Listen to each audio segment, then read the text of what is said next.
I'm going to introduce a building that this is a little model of a one-page spread of what we came up with during 2009 when we knew that we didn't know that if financing will ever come back. So the only thing that was actually being financed was through an FHA loan, a typical mortgage, which had constraints. One is it had to be a building that needs to be that is four units or less, or it cannot exceed 20% of gross square footage that is non-residential. So this building has, so you can see by the square footage, it's 20% of the total square footage is non-residential on the first floor, and with 4 units, one accessible unit on the ground floor and 3 units up above. So this was sort of the basis for what we started, simply because try to get to the kind of the baseline of what can be financed in this climate, and if financing as we know it never came back. So the idea with this building is to be simple, flexible, and replicable. So it can be, you could have a number of configurations where you would switch around the bedroom counts of units, or as well as it can be a mixed-use building, or it can be an all-residential building as well, as long as you don't exceed 4 units, and then there's an accessible unit on the ground floor. This is an example. So the idea is that these are buildings that we can aggregate in increments, so that they're finite buildings that you can build one-offs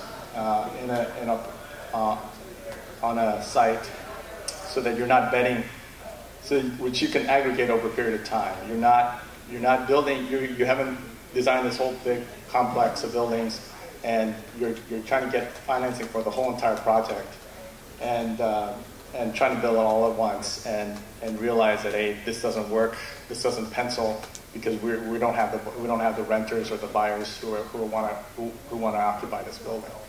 So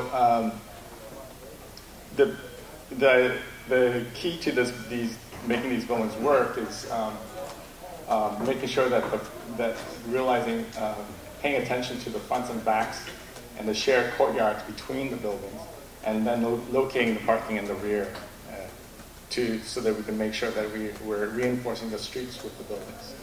So it's best used in a neighborhood, in an existing neighborhood where you're inserting small buildings into individual lots, and then you can aggregate them within an area so that you can properly manage them knowing that you can manage them have enough units that you can manage properly. This is one of the first projects that we were able to, that we worked on after developing that little model. And this is actually a 4-unit, it's a 4-plex, 2 bedrooms, 2-bedroom units, 2-bedroom, 2-bath units on the bottom, and 2-bedroom, 2 units on the top, with single access, single means of egress. Oops. And then this is a building a mixed-use building that demonstrates that it could be a 2-story or 3 stories. And then you can see that on one side there's a plan of that's on the 2nd story. It's a 2-bedroom unit with 2 1-bedroom units.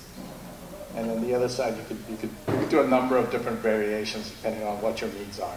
And it's all single access, single means of egress, 1 stair walk up, no elevator. And then finally, this is a project that we just finished. It actually was constructed, and it's part of a development that were the 2 last parcels of a 20-acre project neighborhood that we designed.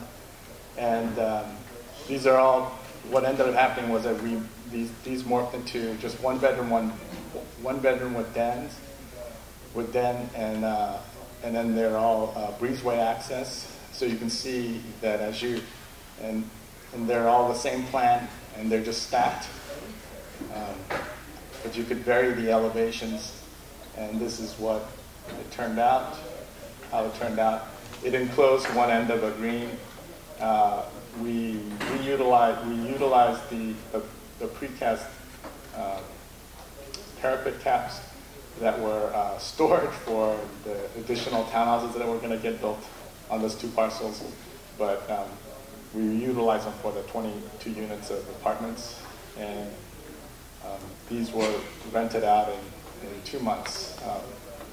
So that's it. Great, thanks.